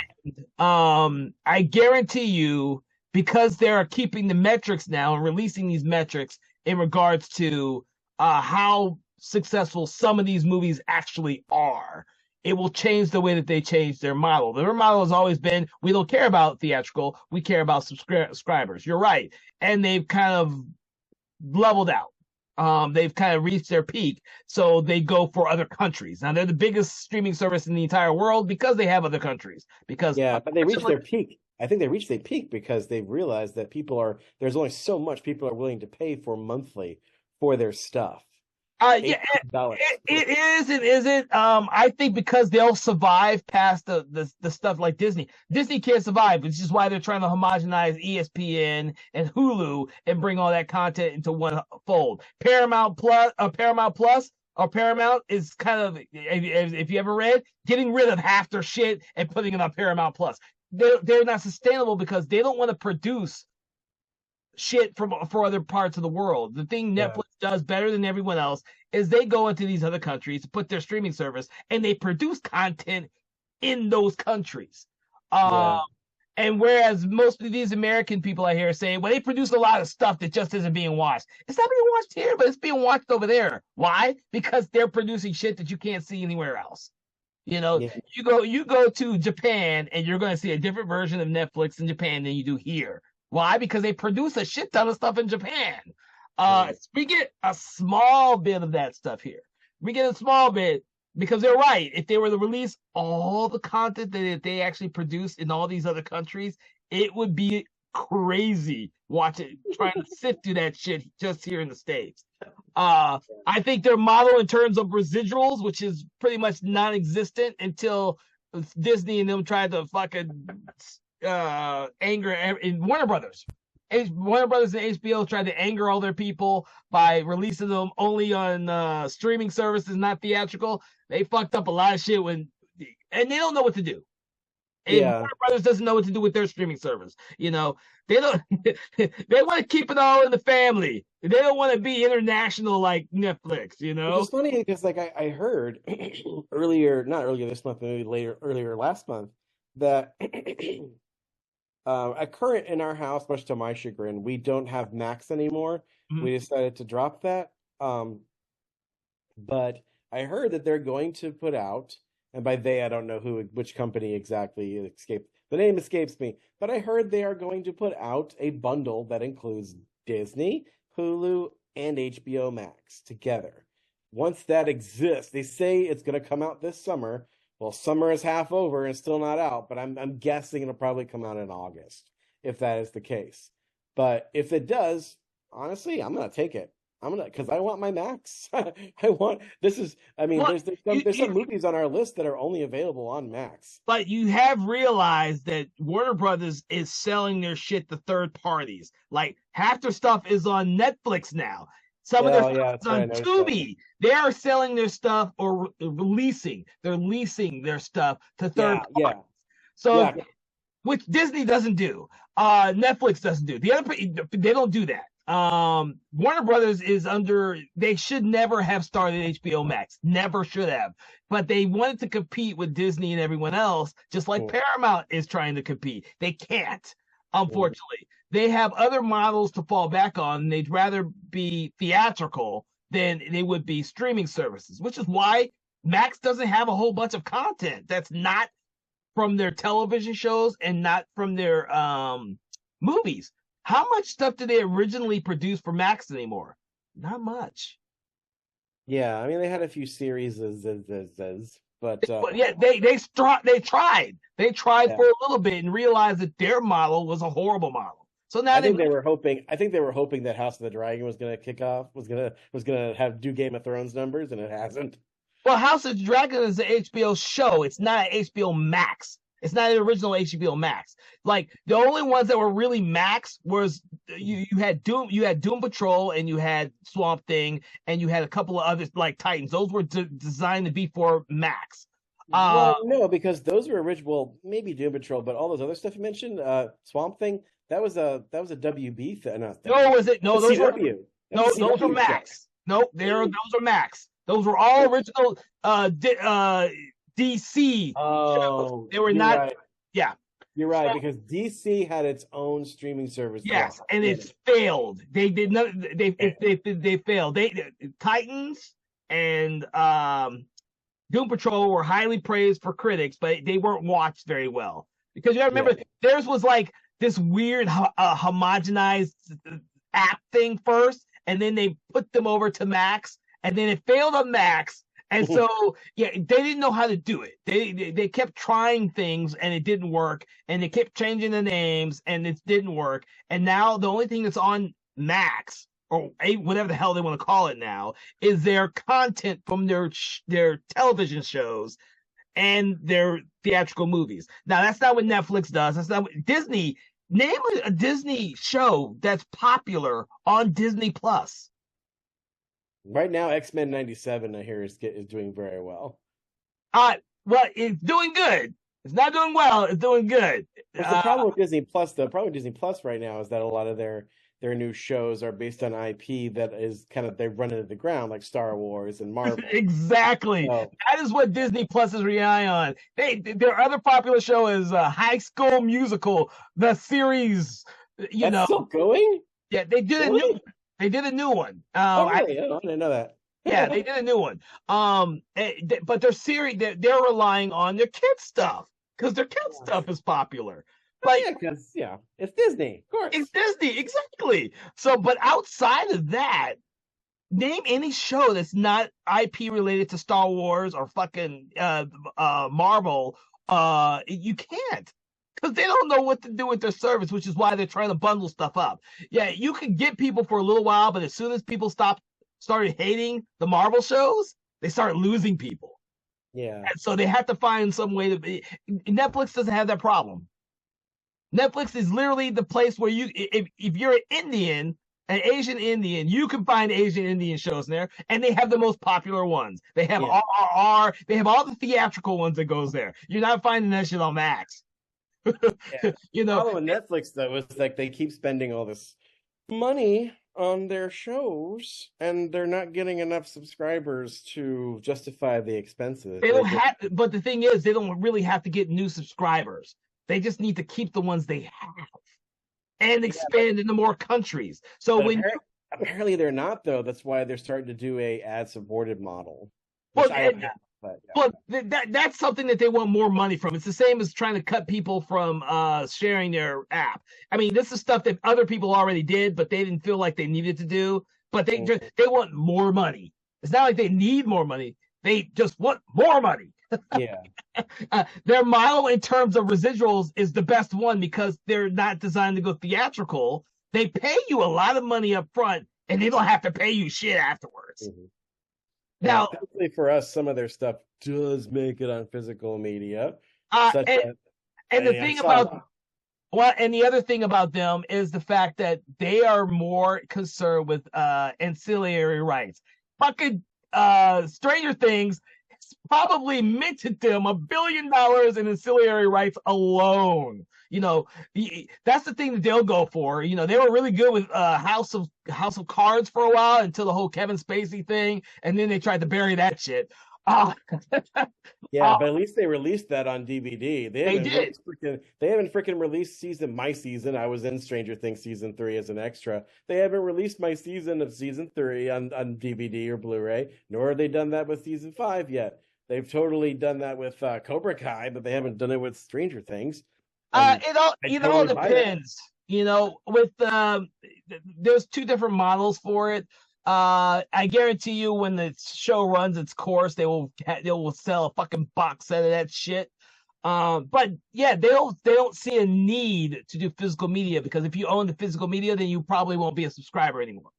Well, that's stupid, because like they released Mike Flanagan's Haunting of Hill House, but they didn't release any other Mike Flanagan shows. You can get both the house, the Blight, whatever. The two haunting ones you can get. Mm-hmm. But you can't get freaking, the other two.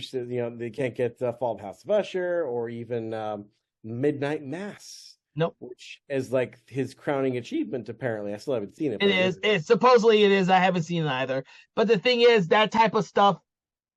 Netflix doesn't believe they need to do any type of physical media. So when it does happen, it's a rare thing. Stranger Things is the oddity because they can make a shit ton of money, and they did the exclusive deals with Target to release the VHS box versions that you couldn't get anywhere else.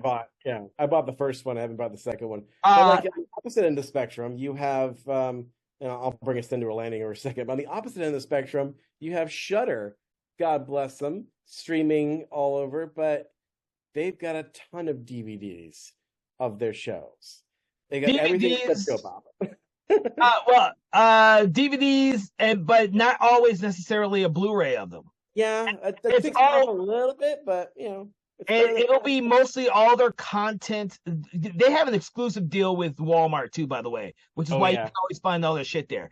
So that's one of the reasons why you see a lot of their stuff is because of that. The other thing is that 5 years ago, they didn't actually produce shit.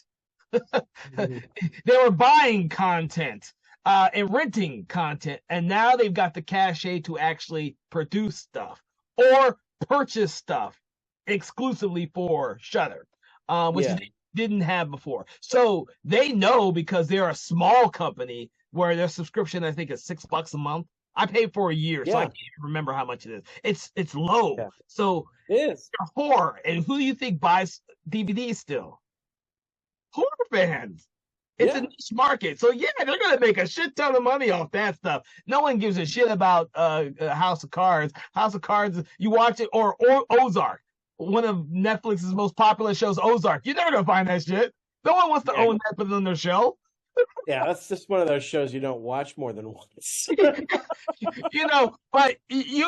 But with Shudder, they keep putting out, they put out a VHS. They put out 3 versions of VHS. I got a VHS copy of VHS and a Blu-ray copy of VHS.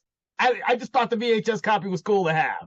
That's funny. I heard they're doing that with Terrifier 2 now. Like Walmart's selling. Yeah, fuck it. That Terrifier 1 and 2 they always sell out when they come out on VHS, dude.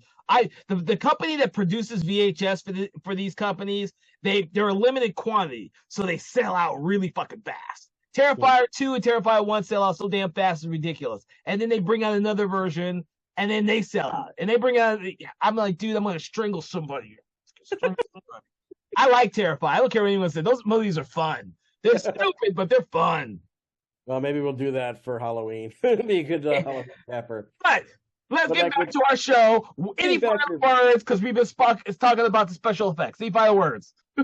Well, see, with this thing, I think we do have to talk about the ending of this movie, because we talked about earlier about different versions of this movie. And if y'all aren't careful out there, you might find a subpar version, or if you're scouring the internet, you might find the TV version of this movie that has more scenes. If you really didn't like the ending of this movie, which, by the way, it's just basically a freeze frame ending after Scott Glenn zaps Molasar, or Rassalam, as he is really called in the book. It's the Molasar backwards, ladies and gentlemen. It's the same damn name. But he zaps him, and he gets sucked into the keep. Either he dies, quote unquote, or it's implied maybe now he's going to be trapped inside the keep for all eternity, ? Which is not at all what happens in the book. I won't spoil what happens in the book, because it's pretty awesome. And like I said before, Michael Mann had bigger plans for the climax anyway, and none of that was able to be done because of budget. But there is more to that ending that he shot, and in the TV version, you do see it. Because apparently, and I was hoping against hope that the version I had on iTunes was it, because there are some scenes that I didn't remember seeing in that Netflix version. Like, there is a shot where they're together in the hotel, and Shin Magda Eva notices that Glenn doesn't cast a reflection. He has no reflection, like he's a vampire. Molasar doesn't have one either, by the way. And so I hope that this had the TV version, which is when she turns, looks back at the bridge. In the theatrical, it's just freeze frame credits. But in the theatrical, she turns, goes back over the bridge, goes back into the keep, and finds Glenn's body laying on the ground inside the keep. And he's all torn up, but he looks human, and he has normal looking eyes.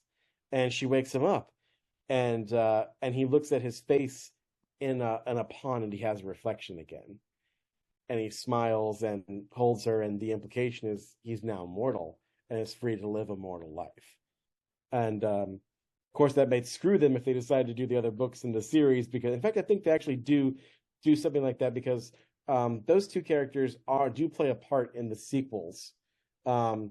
And it kind of screws them later when, spoilers, where Molasar, or at least a version of him, comes back in the sequels, and Glenn is unprepared to fight him because he doesn't have his power that he did before as an angelic being, nor does he have his flaming sword or bullcrap light staff that he has in this version.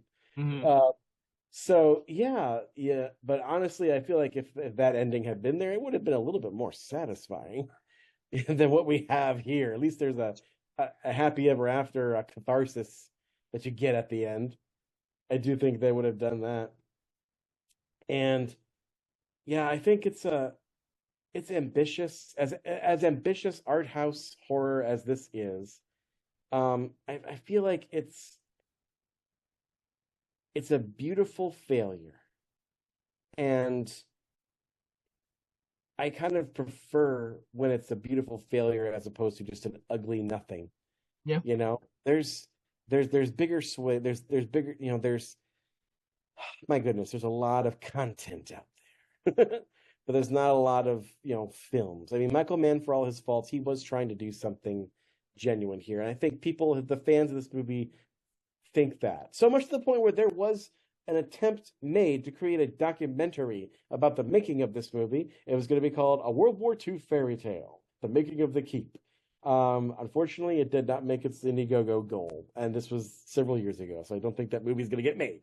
It'd be kind of hard unless you can convince Michael Mann to actually talk about the damn movie. I don't know, but yeah, I mean, creatives out there, if you're listening, perhaps in the near future, you somehow stumbled across the Internet Archive of this thing. If you're listening, guys, maybe you're in a future where Michael Grumpy Pants Mann or F. Paul Wilson have left this planet. Maybe you can then rediscover this book and maybe catch a glimpse of this movie and think, maybe something good could be done here, and maybe there can be a future for the Keep. And so I think I'll still love it for that. Yeah. And also love the possibilities. Like, there was a brief period of time where, like, I read this book again and again and tried to break it down to think for the purpose of me, like, doing a spec script of what I would think a feature film adaptation of this would look like. And you could probably do it in maybe 2.5 hours and still get the gist of it, and make Magda and Glaken the main characters and not be all over the place. But another thing that you definitely could add is a Schwarzenegger alternator. I was waiting when you were going to get to this.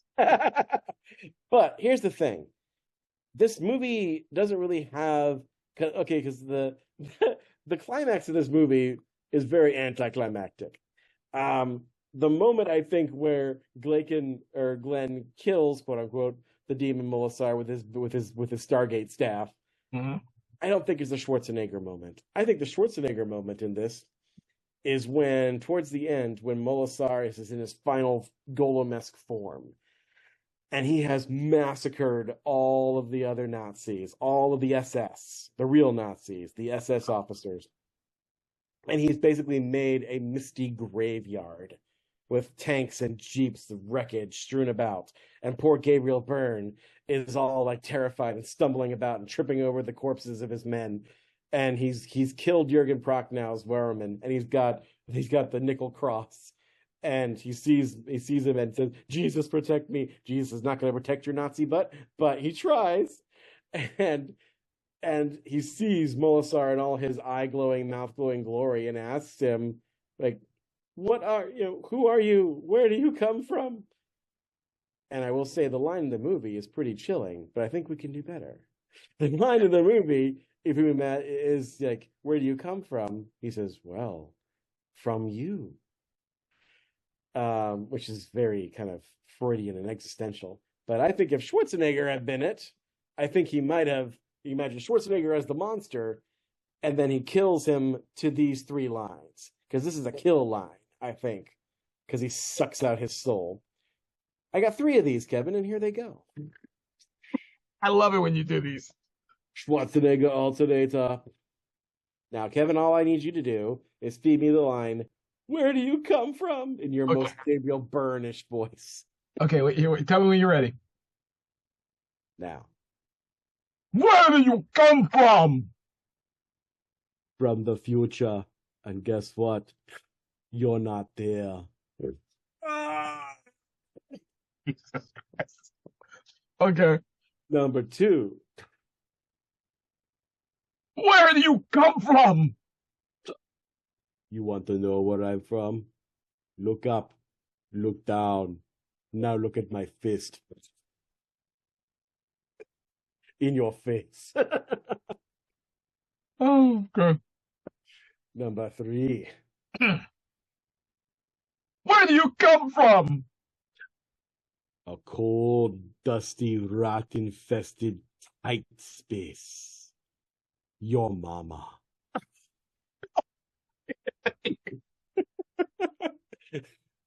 The third one is a what the fuck, and the first one I actually really liked the first one. So The first one I can actually see Schwarzenegger saying in a Terminator movie. I'm from the future. You're not in it. Bam. I love it when you do these, buddy. All right, so how are we gonna rate this movie? What are we gonna rate it, Kevin? I choose. I think I didn't have much trouble figuring out what object I'm gonna rate this with, because I think the iconic object of this movie is the nickel or silver crosses that are on the wall of the keep. Okay. So I'm gonna rate this. Dang. I liked it more when I first saw it. But as I see it more, the parts that I like a lot more. Mm. The parts that I hate, that don't work, I hate more. So it's like my love and my hatred of this film deepen with each viewing. So it's hard to really put a star on it. So I think because there's that balance, I'm gonna say I will give it 2.5 nickel crosses out of 5. You know what? I was gonna give it 2.5 myself. So I'm still gonna give it 2.5 nickel crosses. But you know what? I was gonna give it much less prior to our talk, to be honest with you. That was my whole hope for this, because I was honestly, like, when I saw your post on Facebook of how you hated it, I was like, oh no. I was almost dreading our conversation. And this is one of the great things about us doing the conversation. I think because you've already read the book and you've told me a lot of stuff that the movie obviously is missing, I'm like you now. I want to see a fucking director's cut of this movie because I want to see what's actually missing. The other reason why I'm giving it a little higher than what I would have originally given it, and I would have given it a really low score. The other reason I'm going to give it a little bit higher because I think you're right. I think watching a 4:3 VHS dub version like I have, quality version, has stunted my ideas of what this film could have been had I seen it in the 80s when it came out in a crystal clear version. I do honestly believe, after our conversation, that had I seen this movie when it came out, it would have been a movie I would have watched a lot. I liked this type of movie when I was a kid. I would have seen it a lot of times as a kid, but I just never heard of it in the 80s. Because remember, out of all the conversations of horror we do, I have a very fond love for the 80s movies because that's what I grew up watching, and I grew up rewatching them a billion times. Mm-hmm. This film was not one of them, unfortunately. If I had watched it in the 80s when I was growing up, I guarantee you I would have seen this movie a billion times. I guarantee you, because it's so odd and so weird that I would have gravitated towards it. I tell people all the time, I love fucking Buckaroo Banzai Across the Eighth Dimension. I love fucking Remo Williams, Remo Williams. I love weird movies. I love them. And I think this is one of those films I would have enjoyed in the 80s. I would have grown up with it, would have loved it.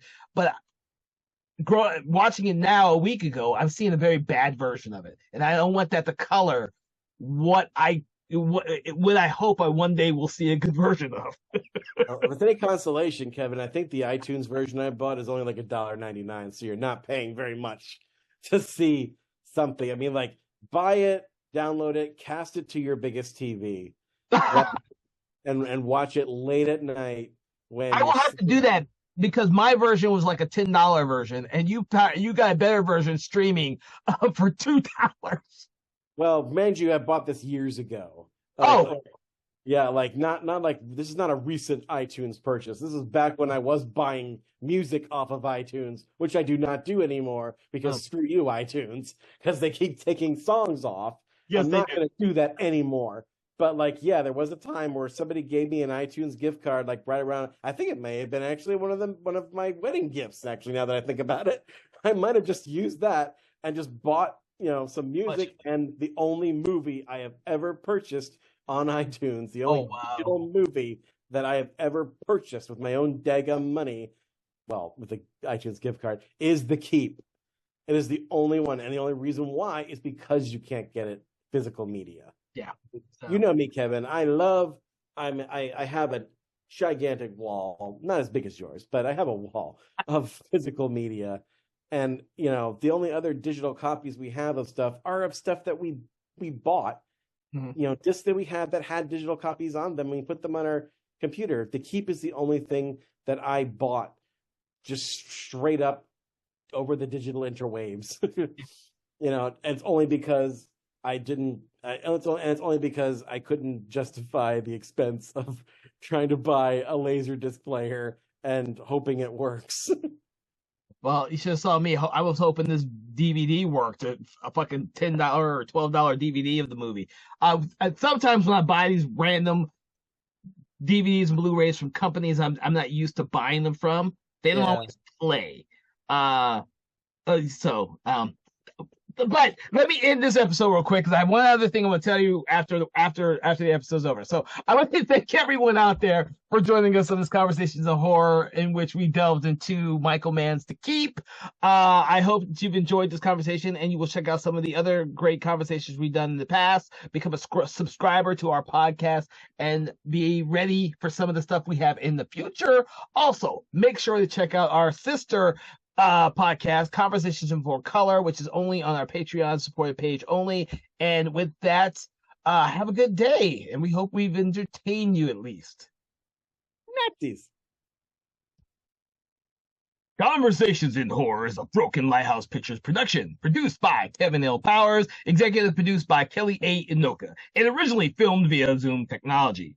Conversations in Horror is hosted by Kevin L. Powers and co-hosted by various horror film lovers and filmmakers. To learn more about Mr. Powers, please make sure to check out his Patreon page and other social media platforms.